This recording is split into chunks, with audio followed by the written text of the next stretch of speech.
To Cosmic Conversations. I'm your host, Sheila Seppi, and you're watching us right here on the Conscious Awakening Network. Now, if you haven't signed up to be on our mailing list, please do so by checking us out at theconsciousawakeningnetwork.org, or you can catch our replays on the Conscious Awakening Network YouTube, your favorite downloadable podcast locations like Spotify and Google or Android, any of those, and on your television platforms of Roku, Amazon, Apple TV, or Android TV. But as I always say, you got to download those apps first. So I am very, very excited to let you know that tonight our guest is Peter Roth. Now, Peter is the director and teacher at the Heart River Center for Intuitive Healing that was founded in 1997. He is also the host of the Energy Stew podcast that has been weekly for over 19 years. And he is an intuitive healer, a counselor, a certified analyst of the human design system. He is a source card reader, and he is certified to do past life hypnosis regression therapies. Now, here's what he's going to talk to us about.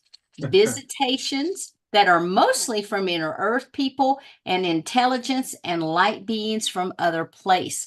So I cannot wait, Peter, to hear what you have to share with us tonight, because I've been looking forward to hearing this all day long. So how are you?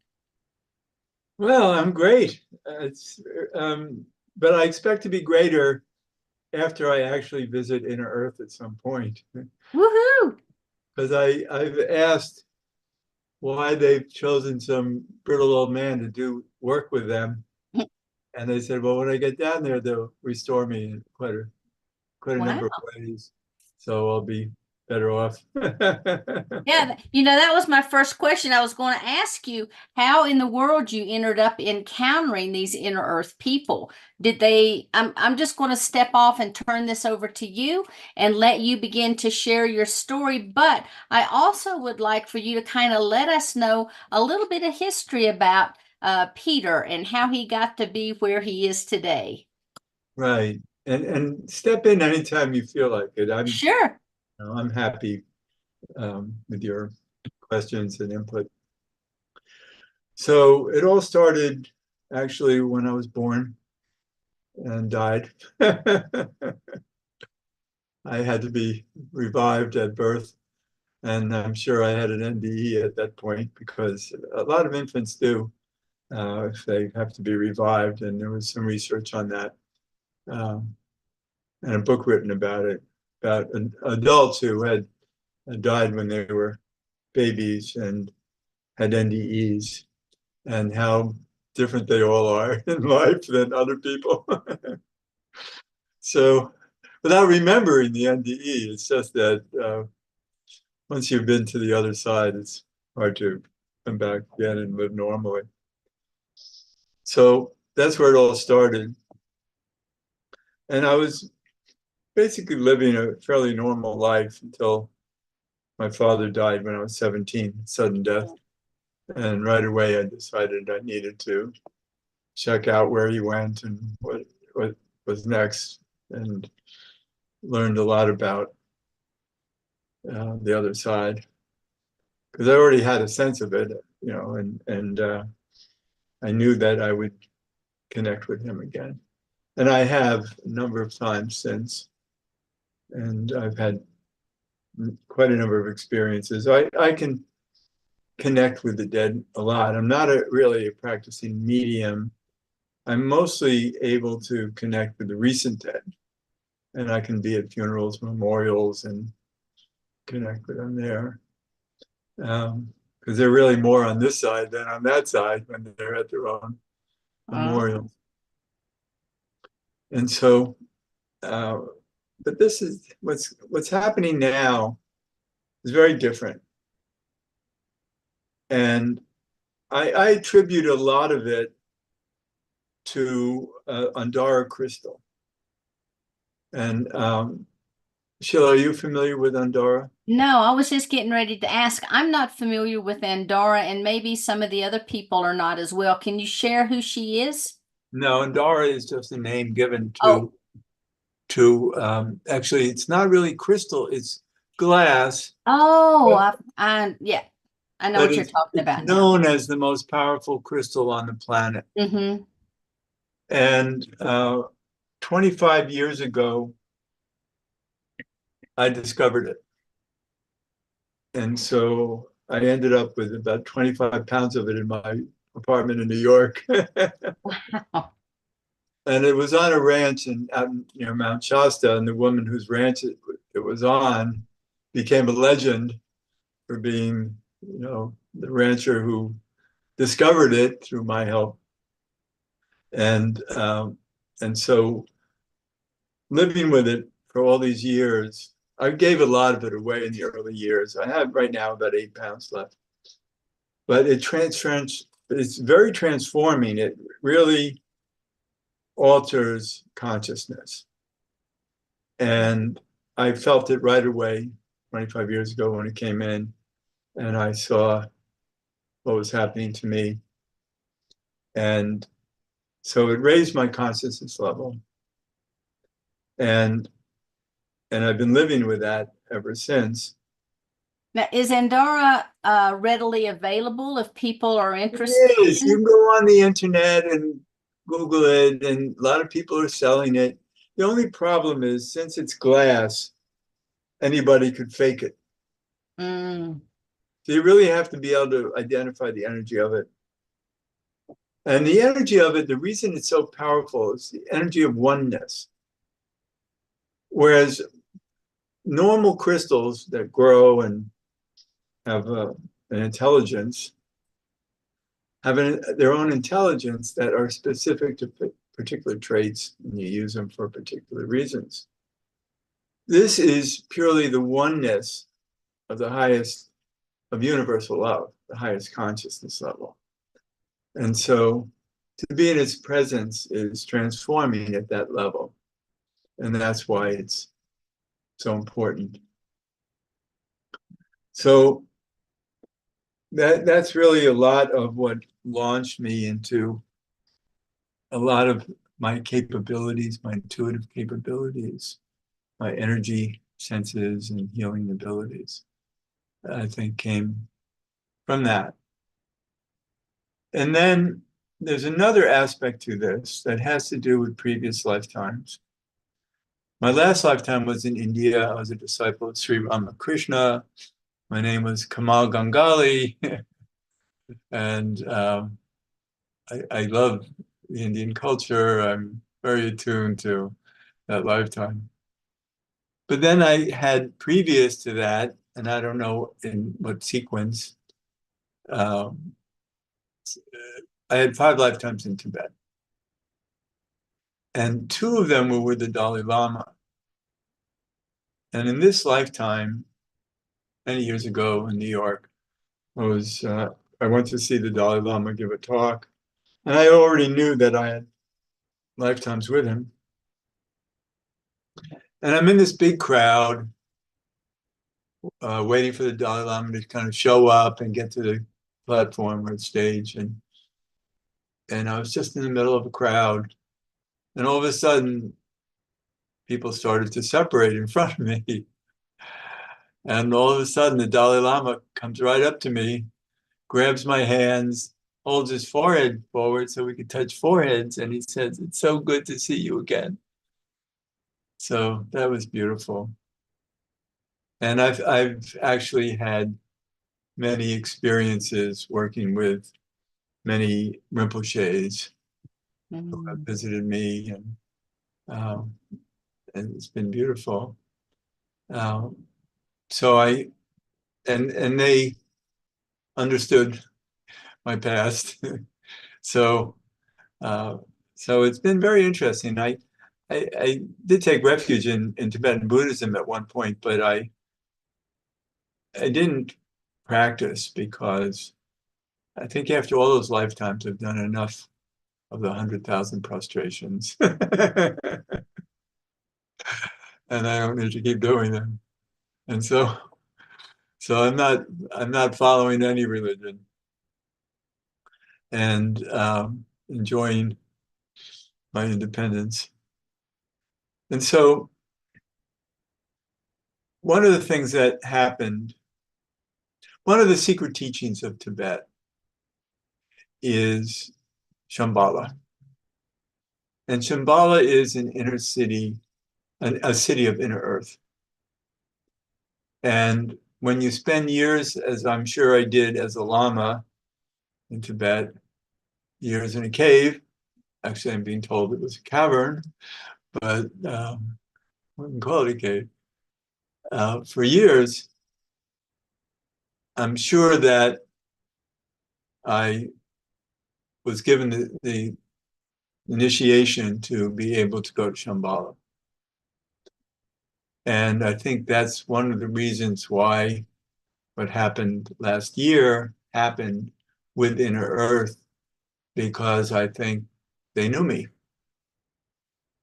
And even though it was years, lifetimes ago, there are records. There aren't that many Earthlings who visit Shambhala or any other Inner Earth city. So I think they know who we are. And so it was very interesting because I met Lowell Johnson, who um, did get down there to Telos, which is near Mount Shasta. He was climbing on Mount Shasta and the portal opened and they took him down to Telos. And he's been an active personality talking about his travel and what he learned about Inner Earth. And so I've become friends with him. And at one point I said, how do I get down there? And he said, well, you got to ask. So I put it out there. And last year, May 15th, it was a Monday night. And I was in bed, I was awake, but my eyes were closed. And I heard this whoosh over my head. Whoosh. And I opened my eyes and it stopped. So I closed my eyes again and then heard whoosh. And I opened it again and it stopped. But I knew something was going on. So I said, what's happening? And all of a sudden, the bed under me, the mattress, started to vibrate heavily. And that's a sign. I have a normal bed. And I said, what's going on here? Somebody here? Who's here? And three people had come astrally from Inner Earth, two men and a woman. And they announced themselves telepathically. I'm good at that. And I said, what's up? And they said, well, we want to get you to come visit us. It's very important. We have work for you to do. And in order to visit us, you need a much higher frequency. You can't get down to us unless your frequency is very high. All right. Thank you. That's nice. And they said, we'll be back to, we won't be gone for long. And you'll be coming down to visit us anyway. And they left. And the next morning I got up. And I've been able to measure consciousness levels on the Hawkins scale using a pendulum and a Dowsing chart. And I learned how to do this through, or at least choose to do it, through a company I've been working with for a number of years out west called Focus Life Force Energy. Some of you know FLFE. They're at flfe.net. And you get a subscription and they'll send a very high frequency to your home 24/7. And you can even, if you want, you can get a free 2-week trial with them. You go to flfe.net and see how it feels. And so I wanted to interview the two owners of the company for my podcast. And I was told that they're very fussy about who they interview, and they have to vet you first. And so they have a big staff, and I got vetted. And then they were told, this guy's all right. You can interview, you can interview with him. And um, they said, okay, let's test his consciousness level. And they did, and found out that I was at 570. Oh, that's good. 570 blew them away. Anyone over 500 is exceptional. And the reason I think I was at 570 was because of Andara. And I hadn't measured my frequency before. But after that, I was measuring it all the time and measuring everybody else I knew. And it's wonderful to see what's going on. The population in general of this planet is at 190, according to FLP. And most good people are in the 400 range. And if you're on a spiritual path, if you're doing really important work, you'll likely be 500 or over. And so they were excited. They said, oh, we have to do this interview with him right away. And also, he has a lot to teach us. And sure enough, we did the interview. And for about a half hour afterwards, I taught them things they didn't know.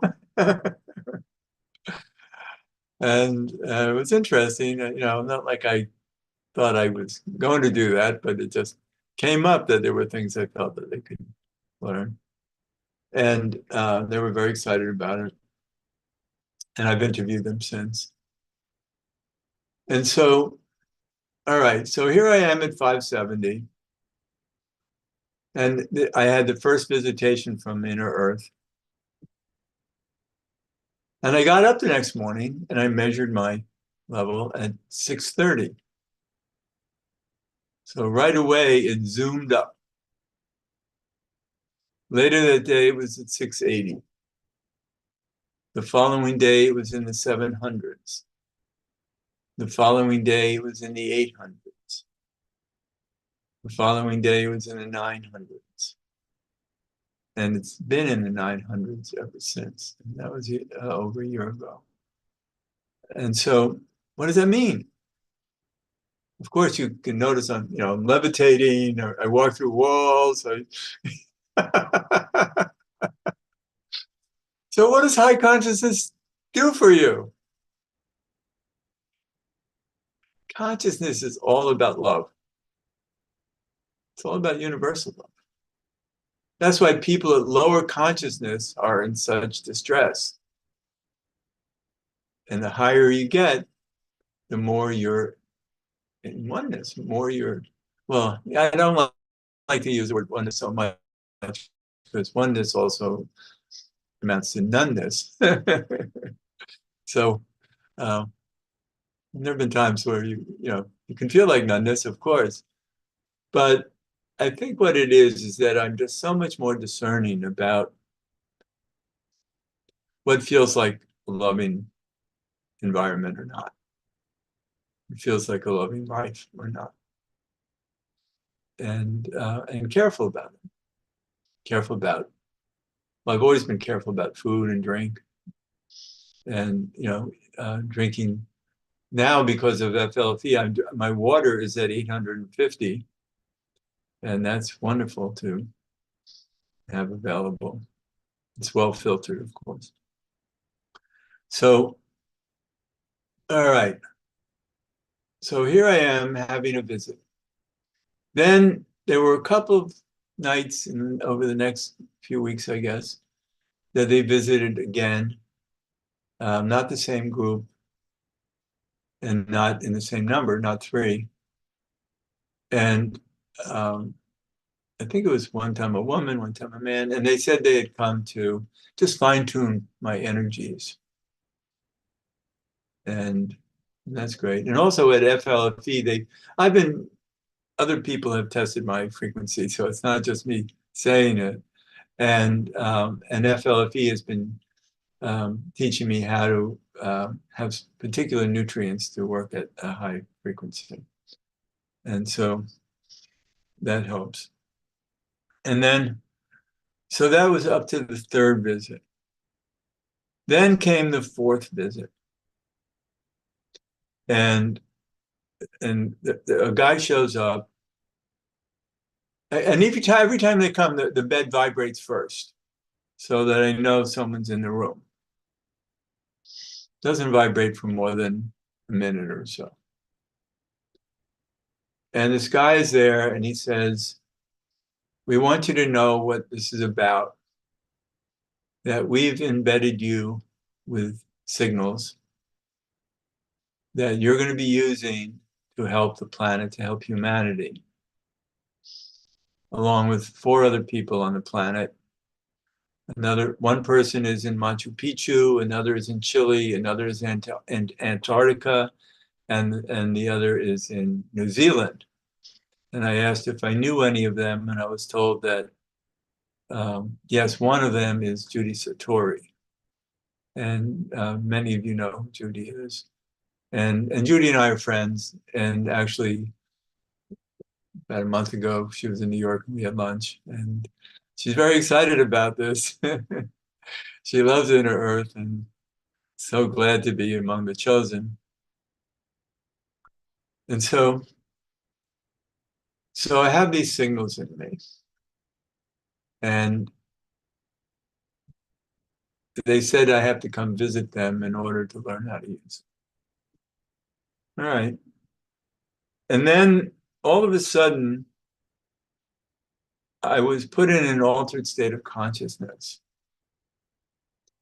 And I was headed out to my kitchen.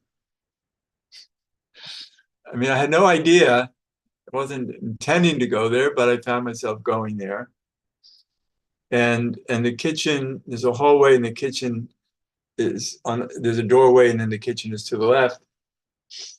And when I went to turn the light on outside the doorway, instead of the light going on, there are all these brilliant colors flashing out through the kitchen door and all kinds of geometries.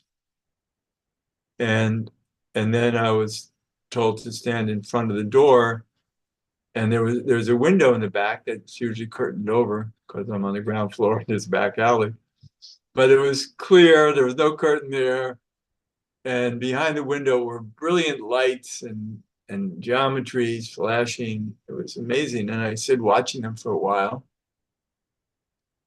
And then I was all of a sudden back sitting up in my bed with this guy from Inner Earth standing next to me. And I said, what happened?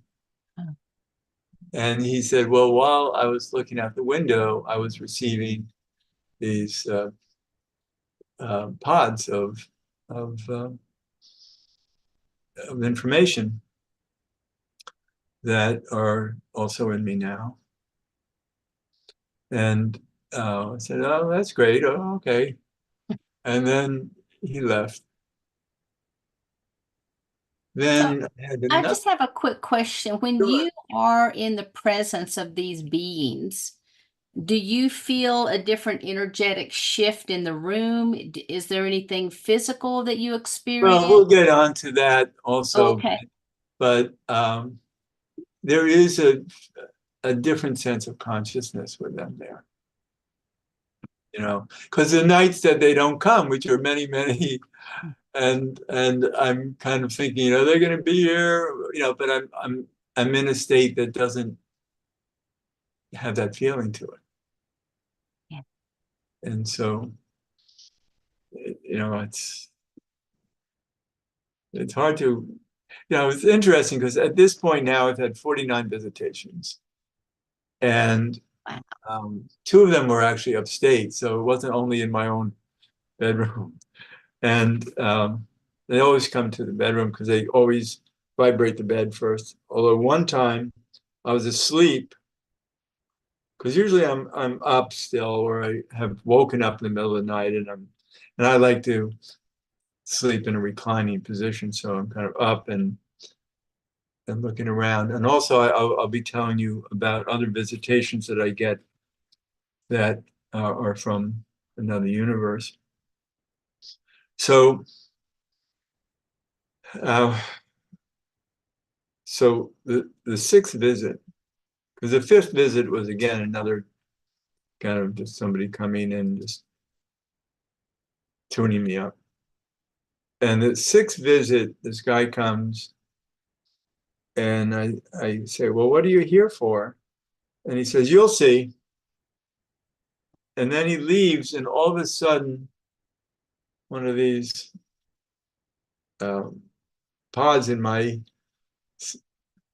energy field breaks open, and I'm flooded with a database of inner earth, of so much about it, of how it looks, how it feels, what people are like, what they do, well, about the cities. There are 120 cities, about the city near New York that is working with me, that they're a city that specializes in light and sound.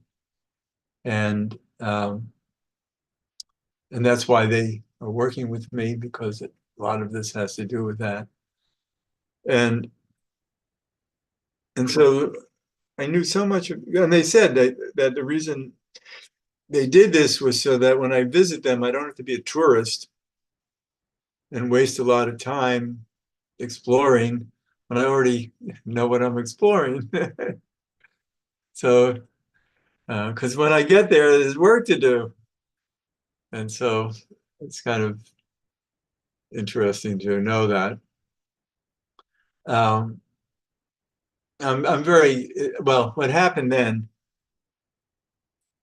well, I'll get to that in a little bit, but that last year I was up in the country and the bed vibrated, and it was in the morning, and a guy shows up and he says he's the leader of the city that is below New York.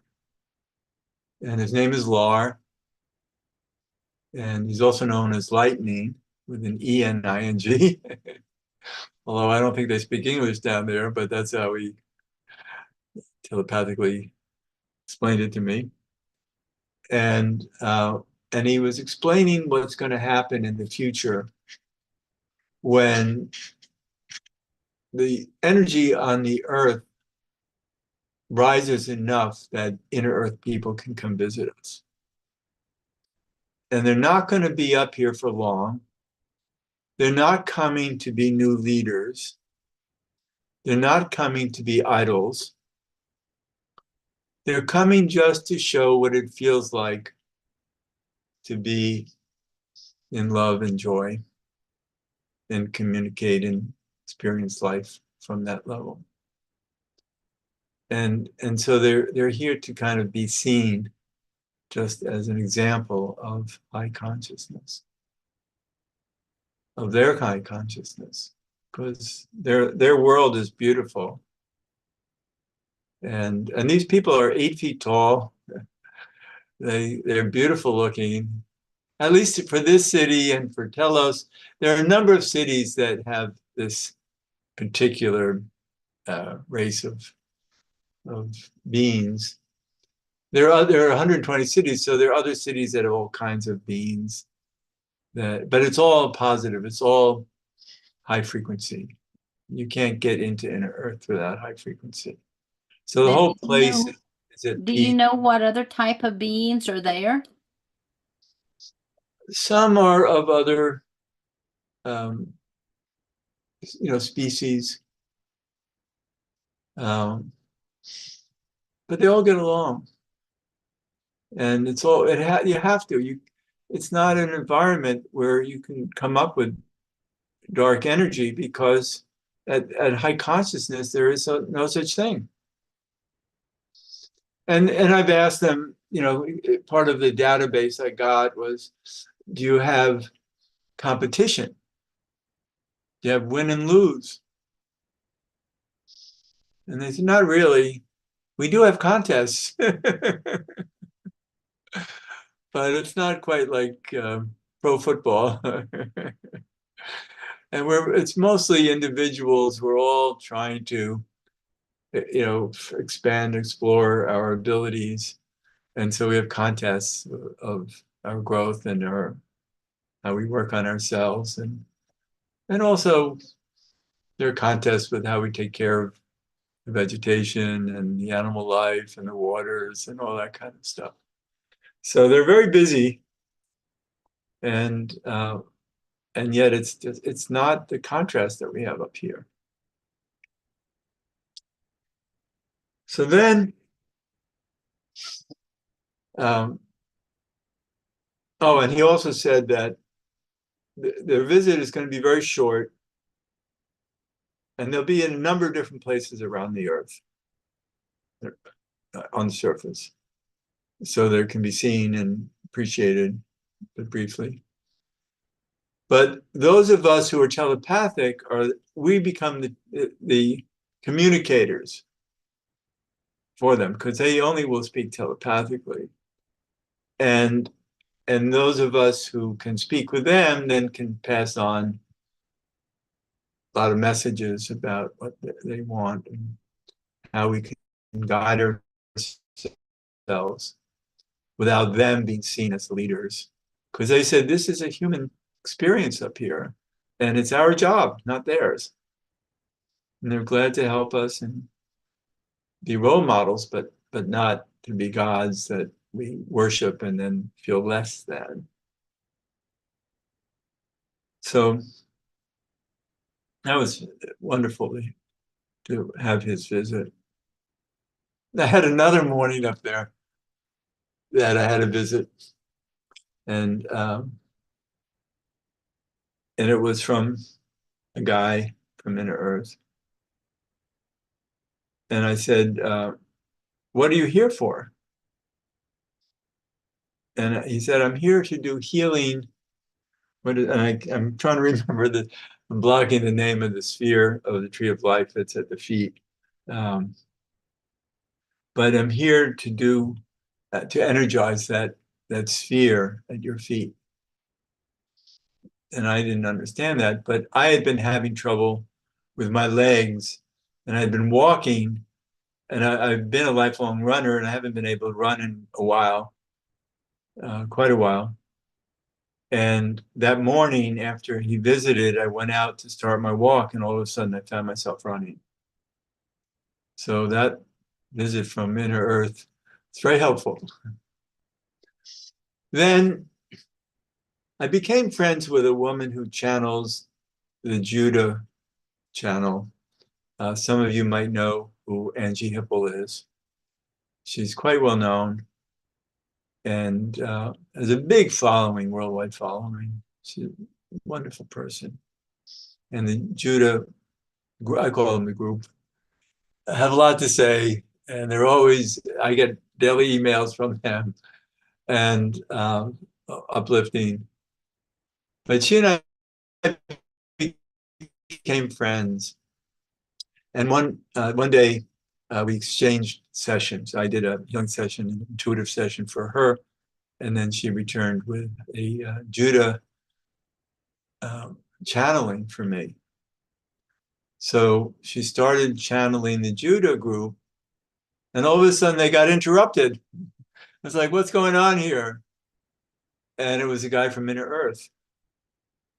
And he said, well, I'm here to talk with Peter because he needs to have some corroboration about, that it's not just him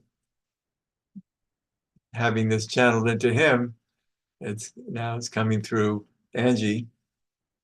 And he was telling me that, they're preparing for me to visit, and that this initial signal that I have will be very important for humanity.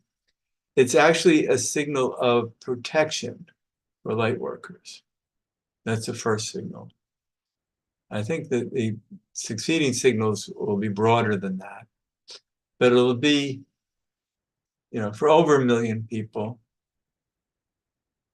And that while I'm doing it, I'll need to be in proximity of the Empire State Building, because on the top of it will be a big red energy globe that I'll be transmitting the signal to, and then that will disseminate it widely. And so, and I guess the other 4 people who have the signal will have similar circumstances for them. And that is, it's a very important job to do. And so it's exciting. I can only tell you that of the other 2 signals, the third signal had a name to it, and it's for humanity. And the name they gave me for that signal was liftoff. So somehow these signals really going to help the planet, help us. So Now, Peter, let me just ask, so when you are providing your transmission, will all of the other 4 people be doing their transmission at the same time? So there's like this synergistic link? I wasn't told that, but I believe that it has to be that way, because otherwise it wouldn't be as powerful. Yeah. So then they've been visiting me many times, but I'm going to interrupt the story about Inner Earth to talk about some other visitations. Because actually the first visitation was before Inner Earth visited. And it was a month before. And I was sitting up in bed, and the light in the room was low light, but bright enough that I looked up, and the top half of the room was filled with dancing geometric forms, hundreds of them dancing around the room. And it was like beautiful.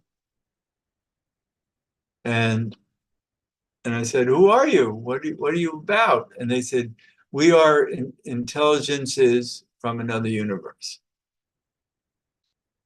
And I said, "Why are you here?" And they said, "We're here to introduce ourselves to you." And I said, "Well, that's nice. Thank you. I didn't know how to take it any other way, but that's nice." And then after a while, I said to them, "I have to go to sleep. So I know you might be here all night, but I need my sleep. So I'm going to close my eyes. Thank you very much." So I closed my eyes for about a minute. Then I opened it up to see if they were still there. And instead of the geometric forms dancing around, there were vertical sticks. They were about 2 inches high, thousands of them, flowing in waves through the room. Beautiful different waves. It was magnificent to watch. And I was transfixed by it. And then while I'm watching them, they all went horizontal at the same time and came flowing at me. It didn't frighten me at all. I mean, because I knew they were friendly, introducing themselves, but this is quite an intimate way to introduce themselves. And I loved it. And it was just so, watching them just flow almost like into me and past me. And they were just constantly flowing. And that went on for a while. And finally I said, this also can go on all night. So I am going to go to sleep. So thank you so much. And I did close my eyes and go to sleep. And who knows how long they might have been there after that. Now, do you think those types of visitations are also associated with the Andorra? Well, funny you should ask. So I've had 8 visitations like that since then. And usually they come in flapping wings by the hundreds, in swarms like starlings, but without bodies, just wings flapping. And It's beautiful to watch.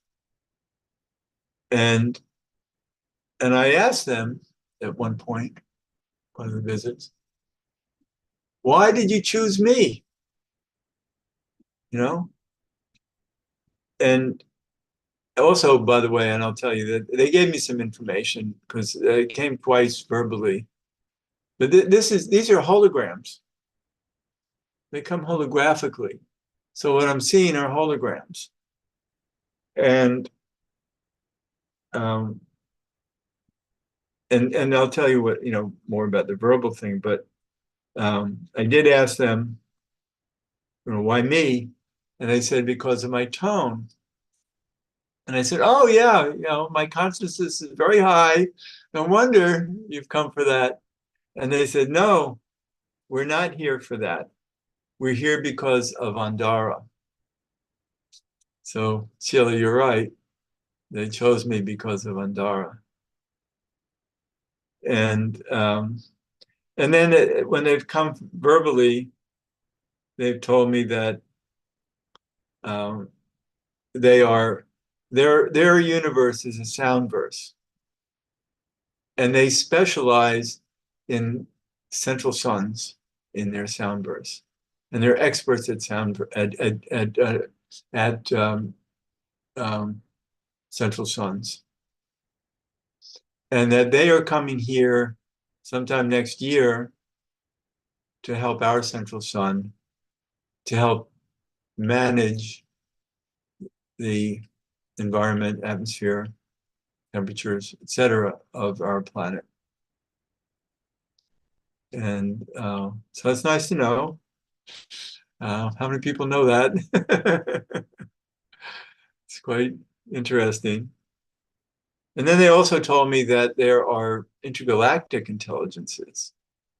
Before we move to that, could you explain a little bit more about the central suns for people who may be listening for a first time and not familiar with that term? Planets have central suns. Galaxies have central suns. The universe has a central sun. And um, I think it's what lights up inner Earth, or at least adds the energy to all the photons that create light in inner Earth. So it's very bright there. And it's not like there's a harsh sun beating down on people. It's more that the photons are very active and light up everything. And so we have a central sun. And the central sun, I guess, it's part of Gaia. And we'll get into that a little later.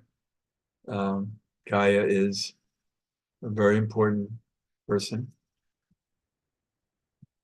And so it's great to have some intelligences.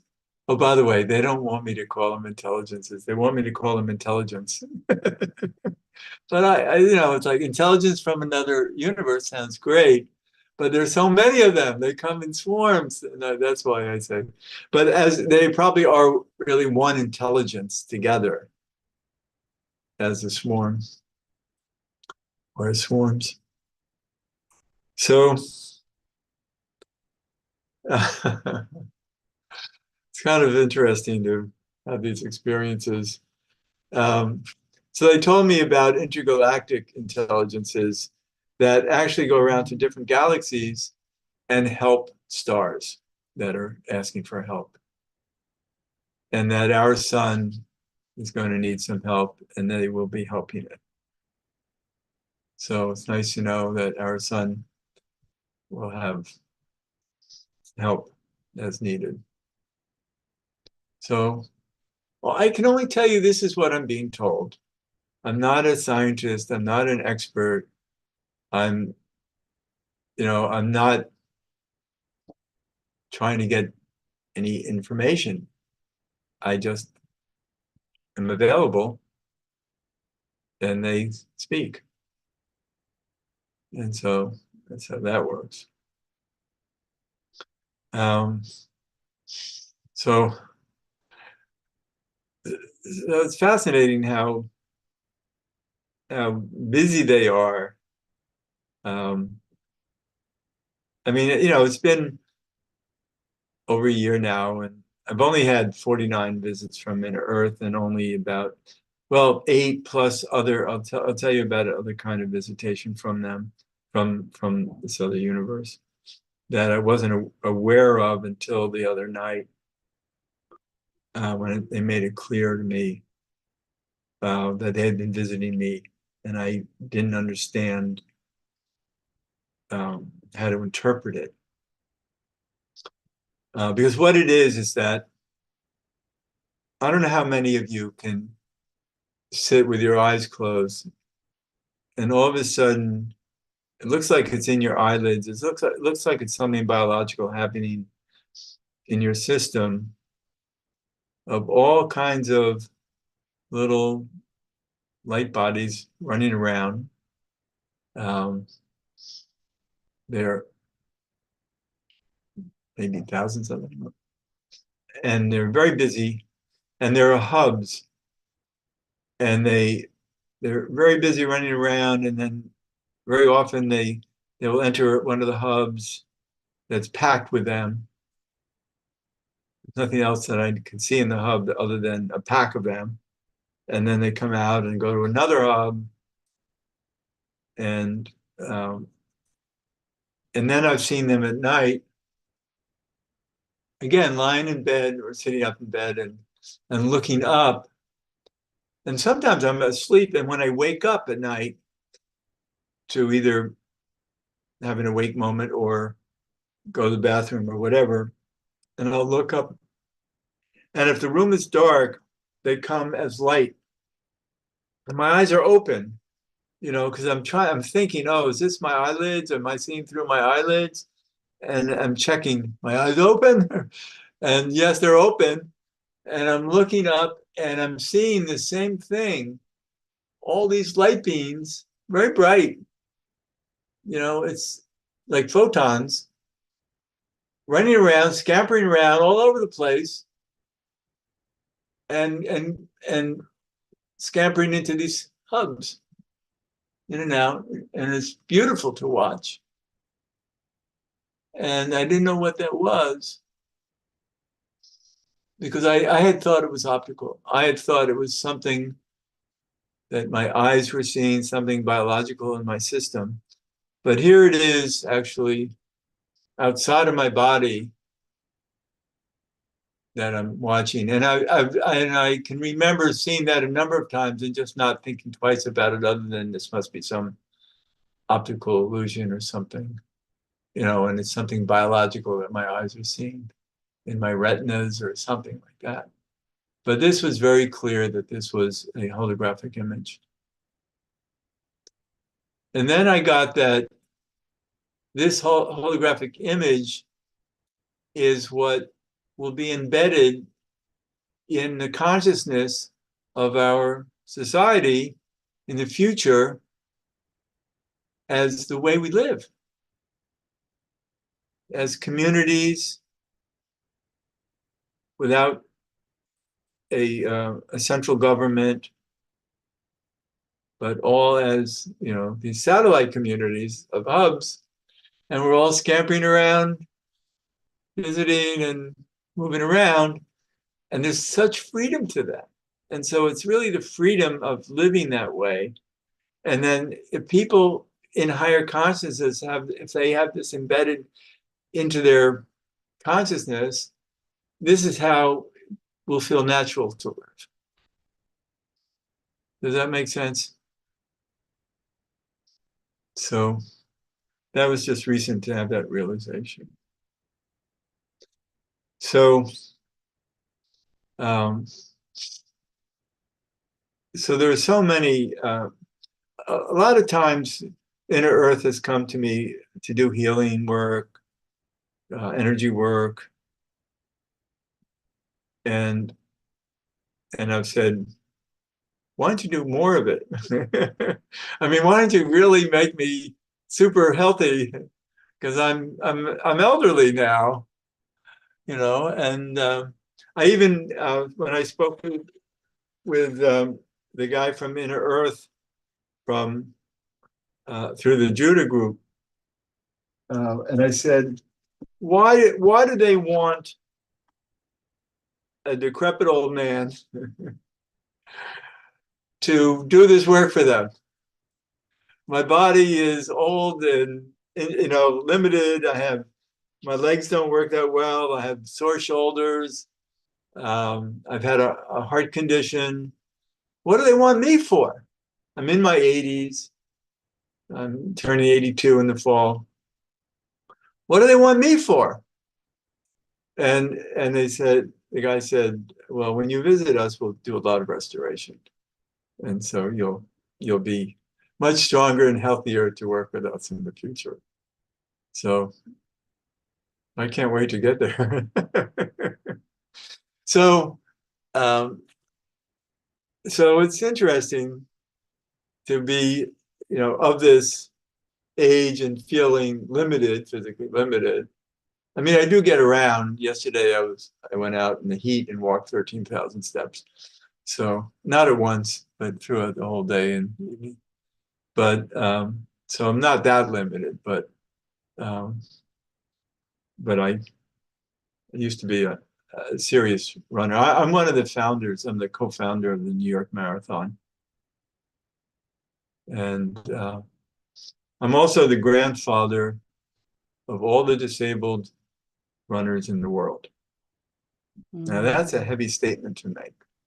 Yeah. All those people out there that are running around with all these prostheses, these fancy springs, playing basketball and running and doing all these amazing things. And I call myself the grandfather. Well, why should I do that? Well, in the early 70s, I was teaching an exercise class at the West Side Y in New York, and there was a large gym. And a guy came into the gym, and he said, I'm here to work out. And I said, that's great. And you have to know the last 10 minutes of the class, we run around the inside of the gym. He said, well, that would be impossible for me because I'm an amputee, even above the knee amputee. And who ever heard of an amputee running? There's no such thing. This is the early 70s. And amputees just they got around, they limped around, walking around, but not running. And I said, well, you're going to have to run. And he said, I can't do that. I said, well, then you can't join the class. I don't know what was in me that had to be so tough on him, but I did. And he said, all right, I'll try it if you're forcing me to. And I said, I'll lope with you. We'll lope. Well, you can lope on your prosthesis and I'll lope around. We'll lope around the gym together. And we started doing that, and he found that he could do it. And he did it more and more and more and more and got better and better at it. And his prosthesis held up. And a few years later, he became the first amputee to ever cross the finish line of a marathon. And he made the front pages of newspapers all around the world. Reagan invited him to the White House. It was a big deal. And then some years later, he started the Achilles Track Club, which ended up with chapters in over 60 countries, bringing people out all over the world to get out and start moving. And then he became a lifelong friend of mine, and he recently died. He was older than me. And so actually I was in Mexico, and there's a story about that I want to tell you, having to do with another visitation. And I was standing outside this hotel. It was a timeshare resort, a very nice place. And there were these three women standing there waiting for a shuttle, and that could take you around the place. And one of them had a prosthesis from her hip down, not just a leg, but even her hip was gone. And I looked at her and I said, oh, do you know the Achilles Track Club? And she said, oh, I work for them. They're called the Achilles International nowadays. And then, and her mother was with her. And her mother turned out to be the author of the Americans with Disabilities Act. So we started talking, and I told her, I said, she had heard about me. She knew that I had worked with my friend Dick Trump to get him running. Because there are books about Dick and his life.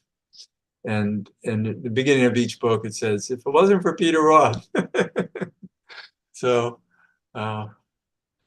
he kept giving me all the credit for getting him going. And I told her that I'm now calling that he's the father of all the disabled runners, and I call myself the grandfather. And she said, you should. That's a good title for you. Mm. So I'm very proud of it because I think it made a huge contribution to the world. So, and I was in Mexico, and one morning, actually it was like the second morning I was there, and I was getting out of the shower, and it was a stone floor, and I slipped, and I crashed directly onto my face. Ooh.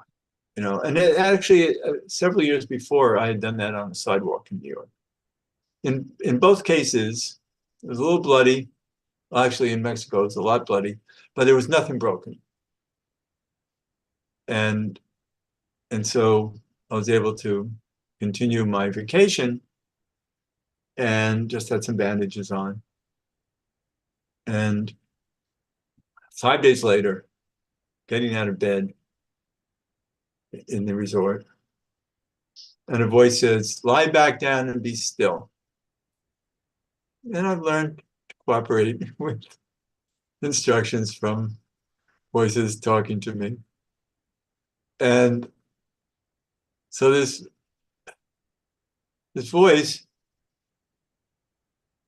actually doesn't say anything more at that point. I laid back down, and all of a sudden my mind was shut down for, it was about 15 minutes. I was aware that my mind couldn't think. I couldn't think of anything. But I was aware, but I couldn't even process stuff.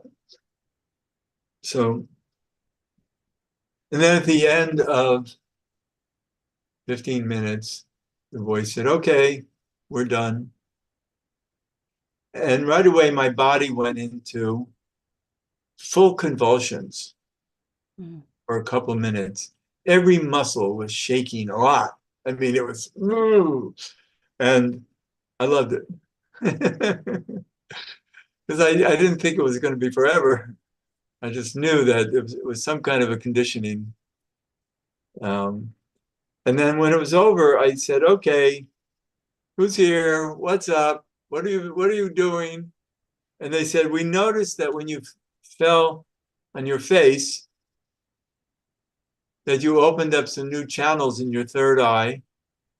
And we are a few light beings from the 12th dimension, and we've come to work on them.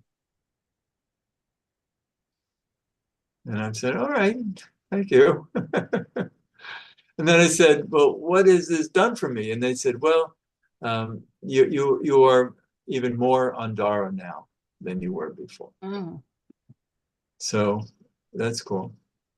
And I know that my intuition has always been good, and I don't question it anyway.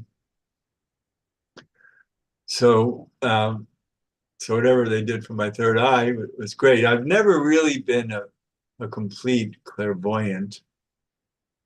I can see things, but it's not like I pride myself on clairvoyance. I'm mostly a Ascension clairaudient person. And so that was a very interesting experience. And there was one time, one of the visits from Inner Earth, the guy shows up, and and sometimes they're women, sometimes they're men. Very often they're different from people who had come before. And at one point I felt maybe I've become a tourist attraction from this city in Inner Earth. to come up and hang out with me. Because a lot of times they'll come up and I'll say, "What are you here for?" And they'll say, "Oh, just to be with you, just to hang out." And actually, one time recently, I had a glimpse of one of them in the room. It was very quick. I couldn't tell it was male or female, but I asked, and the woman said she was female. She was 8 feet tall, and it was quite an experience to see her briefly in the room. And then and recently, one night recently, I was having trouble going to sleep because my shoulder and arm were throbbing in pain. Phil has to leave. Glad you were here, Phil. We'll catch up.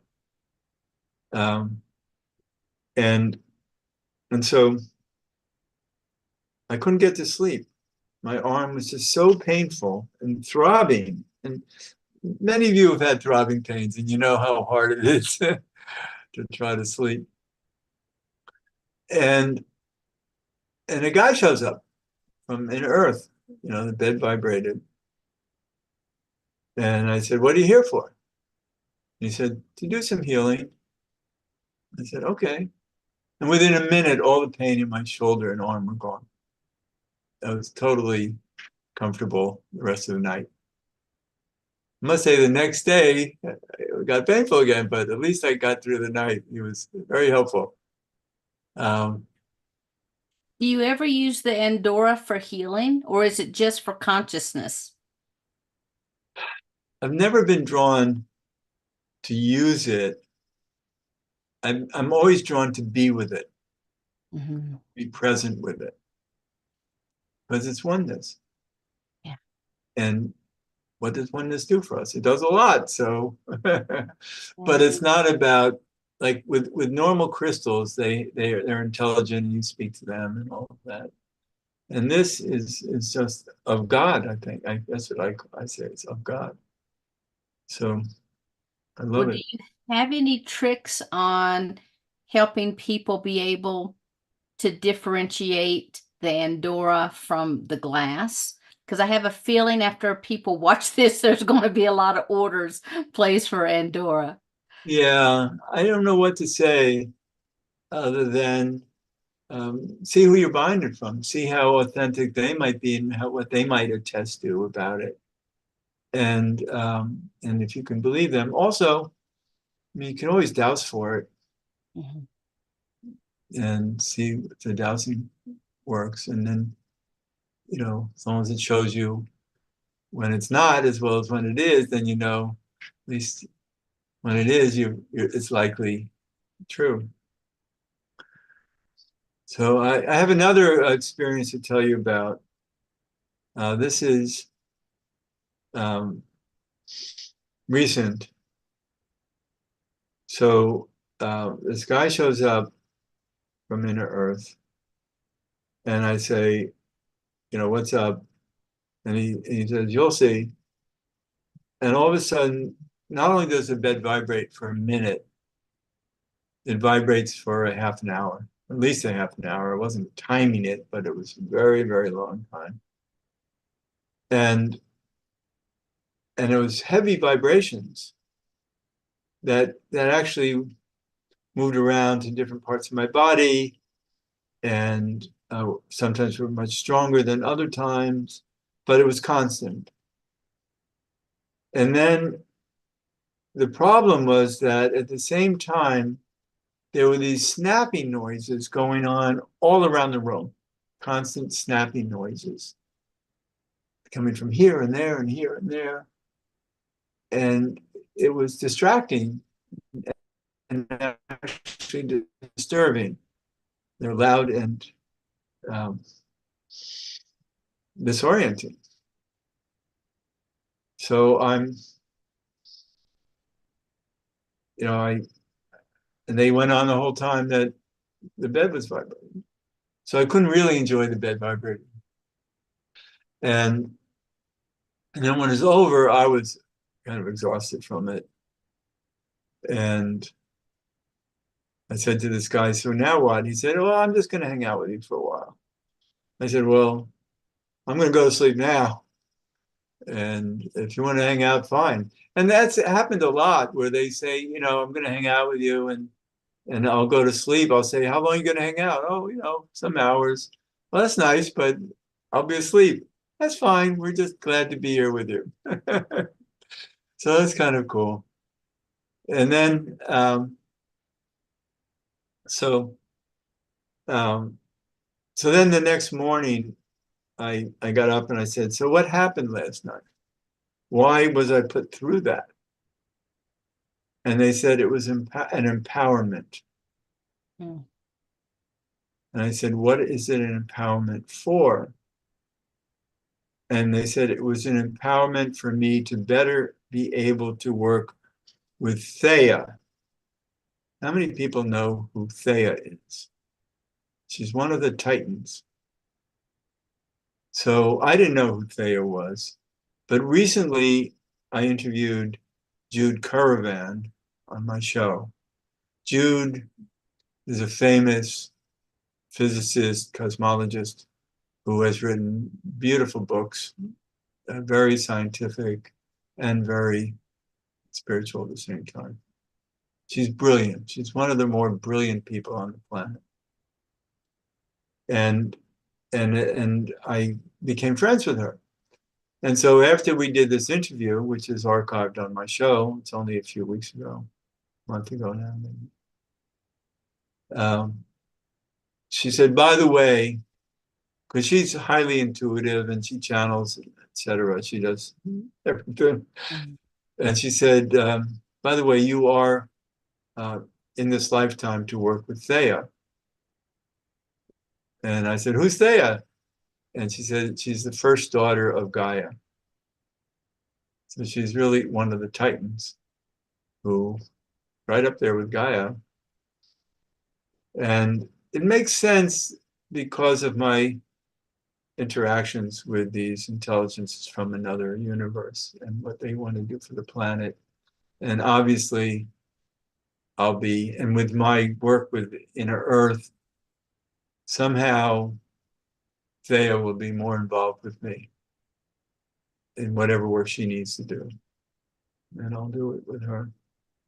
I'm With very, all your visitations, do you find that there's some type of a common thread other than they just want to come and hang out? Do you find that there's some type of common thread among all of them? well, the common thread is that they want to keep me excited to visit them. Because a lot of times I ask them, when am I coming down there? When am I? And soon, we're getting you ready, getting you ready. And um, and so I think a lot of these visitations have been to tune me to be able to handle the atmosphere down there, Mm. and even to travel to there, because I don't know how they're going to get me there. And apparently it's physical, not um, astral travel. So, and there are portals all over the place. I just did a podcast that aired this morning on, oh no, it's airing tomorrow morning on Energy Stew with Freddie Silva. And Freddie Silva he's a great journeyman of so many sacred sites. He's an expert on all the sacred sites and on the planet. It's amazing how brilliant he is and how much he knows. And his recent book is called Portals, and it's all these energy portals, these sacred hotspots around our globe. And he said there are quite a few portals in New York City that should be available to me. So we'll see. Um, I don't know. I don't know. I don't know. Till I get there, I'm not there. And it's all talk till I get there. I mean, no, it's not all talk. I mean, but it's like high in the sky. And I think what will really give all of this the most gravitas is for me to visit. But these are clear experiences. My high consciousness frequency rate is a clear experience. Um, and it's hard to say. That's why, I've been hesitant promoting this. It's not like I'm this big personality and the whole world should know how important I am because of all of this. I don't feel that way. This is work to do. They have a job for me to do that's very important for the planet. And that's what counts. It's not about me doing anything but carrying signals. Mhm. And I don't need to advertise it. I don't need to be this big shot. And I'm not. And I think that's one of the reasons why another one of the reasons why they've chosen me is that, I'm not here to be a big personality. People don't even expect me to be. Um, I, I've been at the New Life Expo in New York for many years, and I've been a speaker there for many years. And Mark Becker was the head of the whole thing, has all these panels, these strange universe panels, and all these things. And I say, Mark, you should have me involved in this. Oh, no, you're not important enough. And that's actually, that's what he says to me, not worthy. So that's fine. I don't have to be. It's not that I have to be important. I just have to appreciate um, being of value to get the job done. Well, beautiful. Well, we applaud you for doing that. And I'm sure that there's people that want to, listen to you on your podcast. So can you tell Right. people where they can find that kind of information? Sure. And somebody might want to type it into the chat. It's the name of the show is Energy Stew, STEW, and it airs live at prn.live, Progressive Radio Network, prn.live. And it's been a weekly show for 19 years now. So I have a lot of archives. And that's a live show. It's at 11:30 New York time tomorrow morning. It's a half-hour show. And then on for the archives, it's energystew.podbean, podban.com. Thanks, Jenny. Appreciate that. So, and now I've just started a new radio show on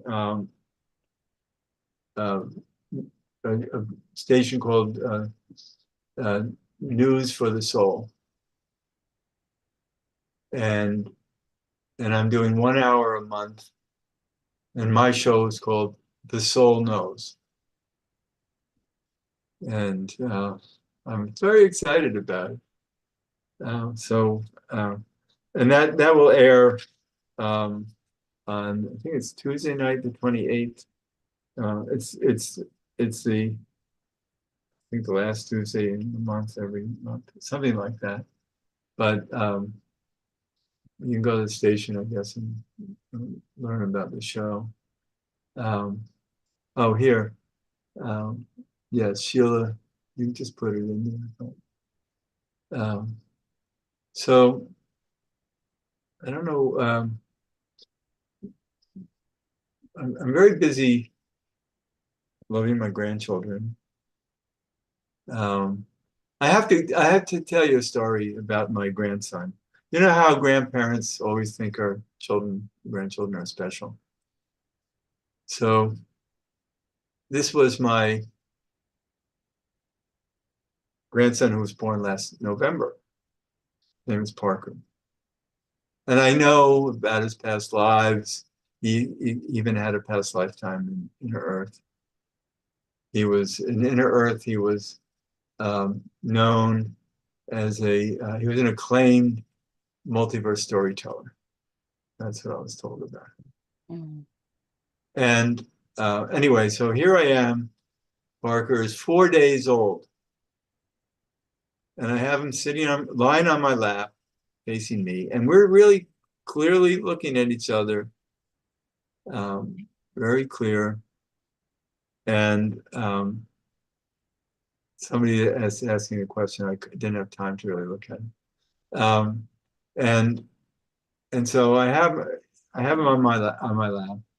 And I don't know why I was drawn to do this, but I said, Parker, raise your arm up and show us how big you are. You see, I'm raising my arm up. You can do that. Show us how big you are. At 4 days old, he's lying there and his arm goes up. And I have it on film. I mean, it's on record that he did that at 4 days old. Now, how can a 4-day-old even know where their arm is? So what it is that when you're only days out of the womb, you're still partly on the other side. And it wasn't his baby mind that was doing it. It was really his higher self that was raising his arm. And it was so fascinating. I bet you all children could do that if we just know to ask them as they're soon out of the womb.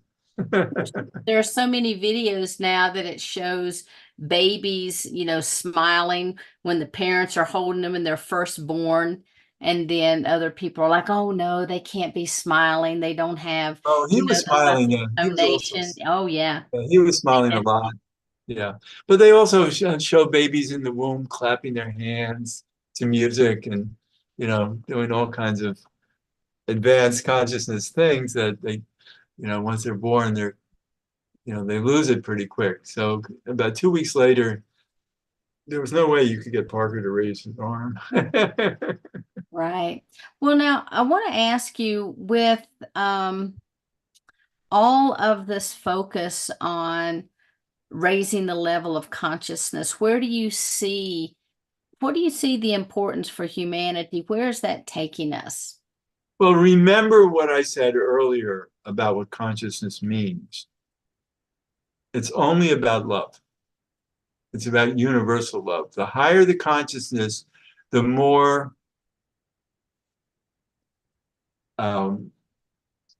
harmonic, let's call it, you live. So the harmony is a oneness harmony, that you're closer and closer to oneness. And therefore, there's no room for negativity. It just doesn't occur to you because you're in harmony. So that's why raising consciousness levels is so important, because it brings people into harmony. And, of course, we would like it to help us be more powerful, be able to do more with our bodies and, levitate and all those things. But I think those are categories within levels of consciousness that aren't particularly about how high it is. It's about the category that you're born to live in the consciousness that you're in, that will have these skills and abilities. And of course, rising to a higher consciousness will make it more accessible to have these unique traits, but I don't think it's consciousness first. I think it's your purpose, your life purpose, to explore those gifts. Right.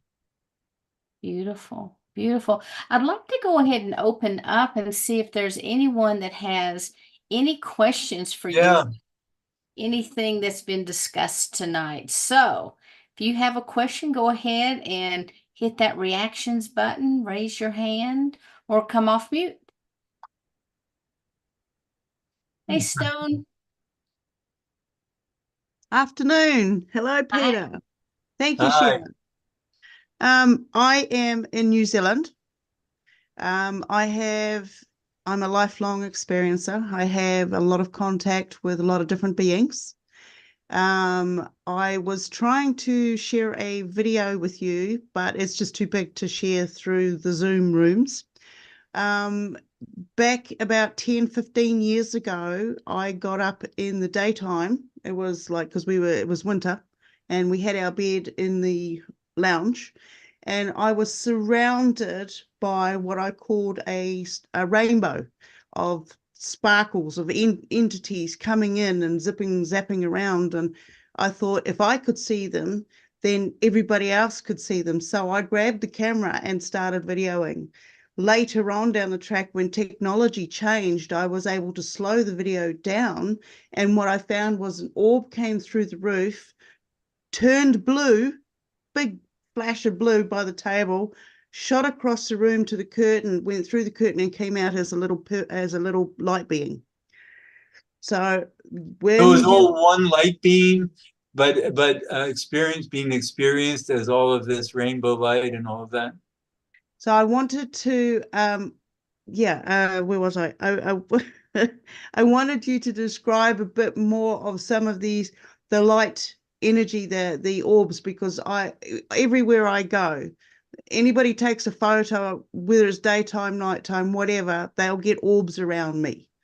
So yeah, Right. there's a lot of things that you spoke about today, which were just basically confirmation for me, and I appreciate you sharing your journey. So, yeah, Thank if you you. could Thank you elaborate, very that would be much. great.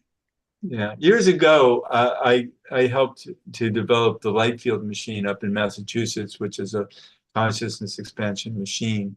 And I was going up there weekly for about a year and a half to work with the chief scientist to bring in all kinds of technology to make this light field machine work better. And and there's a picture of me being rolled into the machine one day, and there's a big orb right over my face. And I've seen actually the son of the chief scientist actually was living up in New Hampshire in a place that had a zillion orbs, and he videotaped orbs, and they're not still. They zip around all over the place. They're very fast, but in still photos they are in one place. So, but you know, there's so many different kinds of beings, of light beings. You know, orbs are an intelligence of their own. I had a visitation last year, or maybe it was earlier this year. I think it was earlier this year. I was about to interview Veda Austin. She lives in New Zealand, and she's an expert on the intelligence of water. And she freezes water, and she talks to it, and then it it illustrates what she is asking it to show. So water is highly intelligent, and she has proven that many times. She has beautiful videos. If you go to vedaaustin.com, VEDA Austin, you'll be amazed at what she can do with water. Anyway, that morning I received a visitation, and it was from a strange energy that I hadn't heard of before. And I said, "Who are you?" And they said, "We are otherness." What? You know, I never heard of that. Otherness? So I said, "Well, what do you have to do with me?" They said, "We come and work with you occasionally. We help out, you know, so we just wanted you to know we're there." I said, "And you work with others?" And they said, "Yeah." I said, "Do you work with Veda Austin?" Because later that day I was going to interview her. And maybe that's why they came through, because I asked them, and they said, "Oh, we work with her all the time." So how does otherness appear? I don't know, but they certainly could talk with me. And they said they were very high dimensional.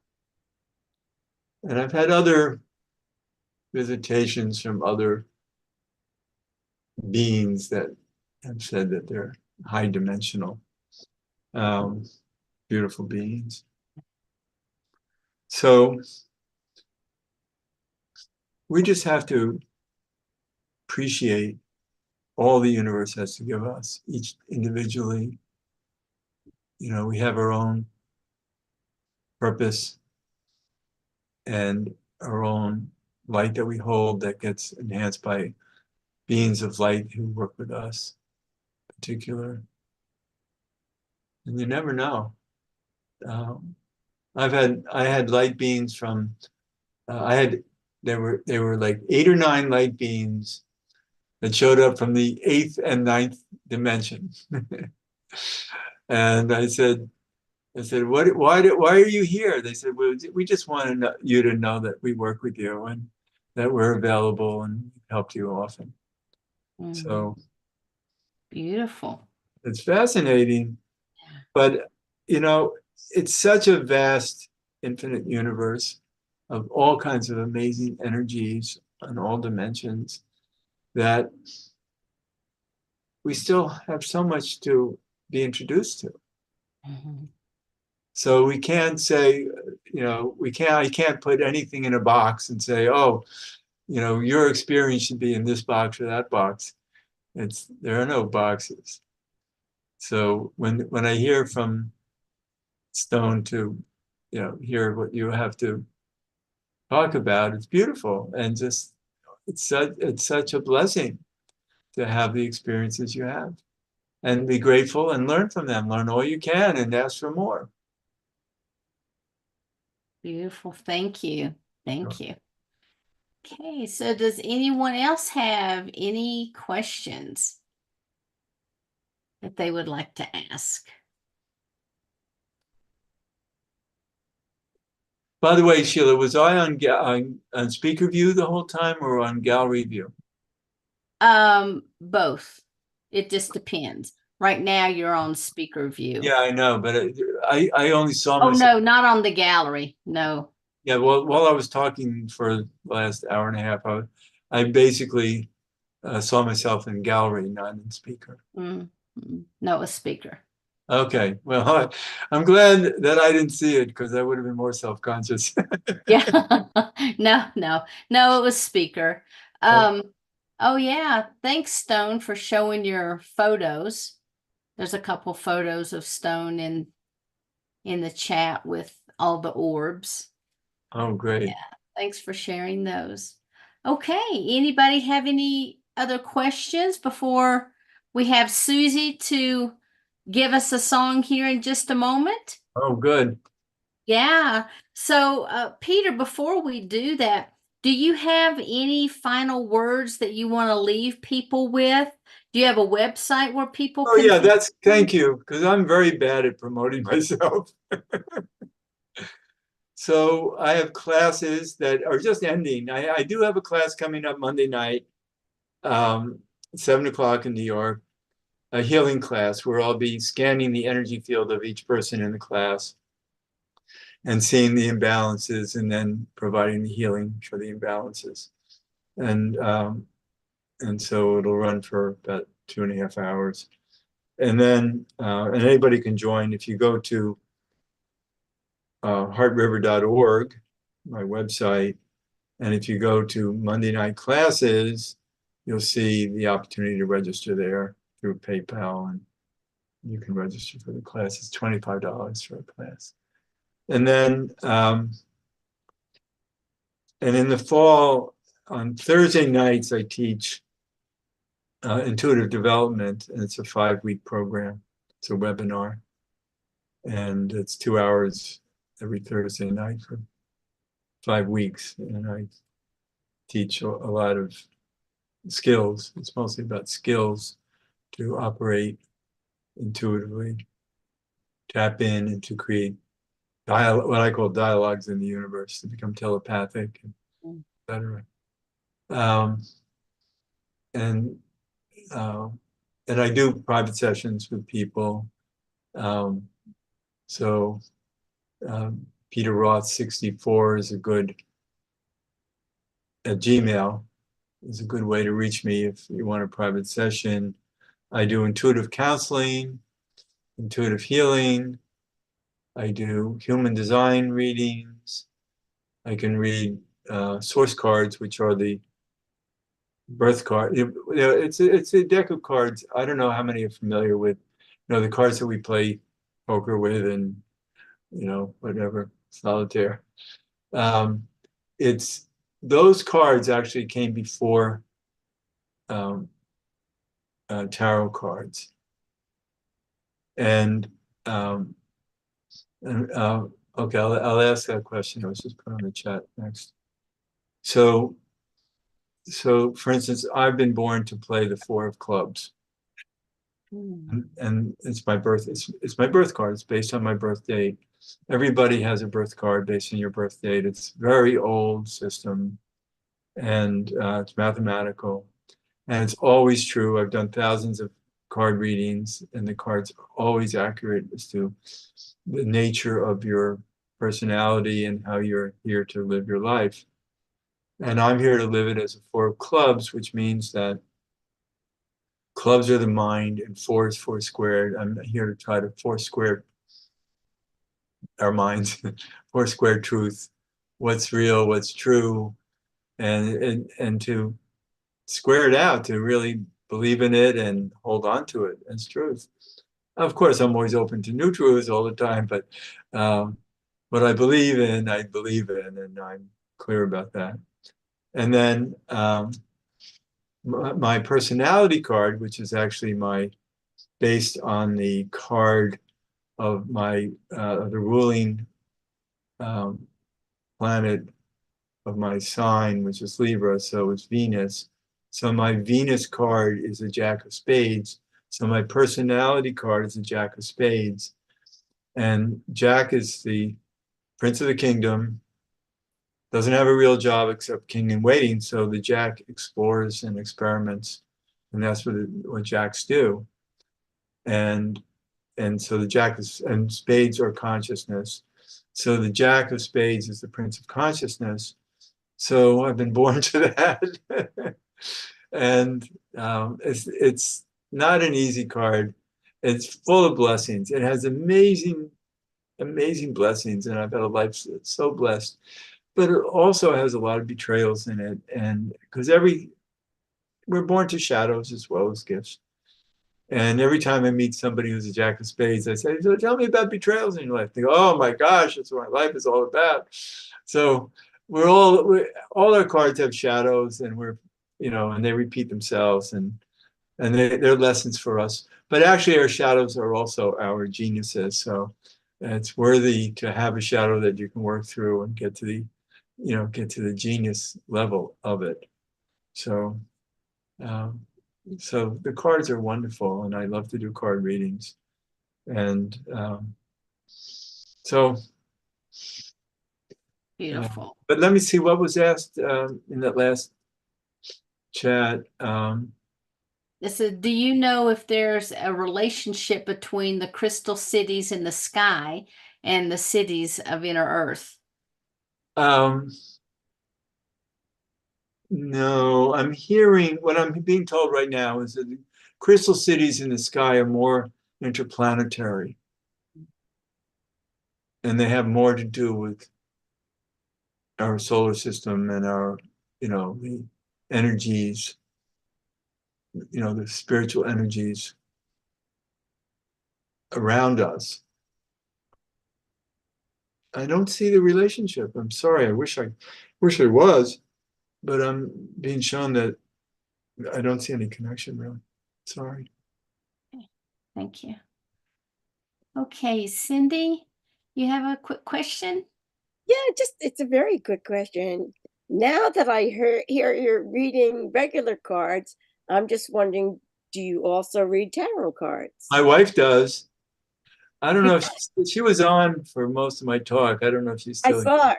Yeah, I saw that she She's was a on. tarot reader. That's what I do. So I was just wondering because Yeah. because they parallel each other. Well, no, what it is, it's not parallel.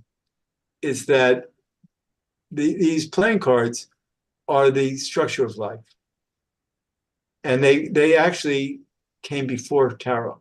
Historically, it's known that they were developed before tarot. And the reason is that tarot are the stories of life, and you can't have the stories of life without a structure of life. So it actually follows, they follow beautifully the source cards. Well, that's interesting because I heard it was the other way around, that tarot came before. No, actually, people who know the history of the cards have, it's known historically that these playing cards came first. And it makes sense too, that you can't have the stories of life until you have the structure of life. Oh, okay, I'll just agree to disagree. Okay. Thanks. Beautiful. Thank you. Okay. Well, Peter, thank you so much for being with us. I'm going to have Susie to come up and she's going to sing a song for us. Thank you. This was written by Karen Drucker. Thank you. I want to say thank you. Thank you, Peter Roth. We're saying thank you. Grateful, Sheila. We're so grateful. Grateful, Sheila. Seppi, we're so grateful. Oh, thank you for this day, Spirit. Thank you for this day. Thank you for this day, Spirit. Thank you for this day. This healing, this wonderful, fabulous day. This wonderful healing, this fabulous day. Oh, thank you for these friends, Spirit. Thank you for this love. Oh, thank you for these friends, Spirit. Thank you for this love. These wonderful, fabulous, this wonderful love. This wonderful, fabulous, this wonderful love. Oh, thanks for Conscious Awakening Network. Thanks for this love. Thank you, Conscious Awakening effort. Thank you for this love. This wonderful, this beautiful, this sacred love. This wonderful, beautiful, this sacred love. Thank you. We want to say thank you. Thank you. We want to say thank you. Grateful. We are so grateful. Grateful. We are so grateful. Thank you, Susie. Thank you all. Love you I all love so basking in that. Great. What'd you say? I didn't hear you. I love basking in your song. Oh, yay. Thank you, Peter. I loved basking in your message. So beautiful. Thank you so much. And somebody had asked, I saw in the chat, that how do you test for consciousness? And it's really just with a pendulum and a dowsing chart. I'll hold up my dowsing chart I use, and then I hold a pendulum over it, and it's 1 to 1,000, and it'll show you, if you're a good dowser, it'll show you what you're asking, as pendulums do. Great. Thank you again so much. And thank you, Susie, for that awesome song. We appreciate it. And thanks to all of you for being here with us tonight. Your great questions, your comments. Always love having you. Thank you to our YouTube audience and all of our people out in I guess you'd say television land, who's watching us on Roku, Amazon, Apple TV, Android. We really appreciate it. Thank you so much. Thank you, thank you, thank you. And until we are back together again next time, namaste and much love, everybody. Have a wonderful and blessed evening. Thanks so much. Thank you all so much for being here. I really appreciate it. Totally. This was such a gift. And Sheila, you're wonderful. And I am so grateful to you. Thank you so much. Thank you again. Thank you so much. Be Good night, good. everyone. Mwah. Mwah.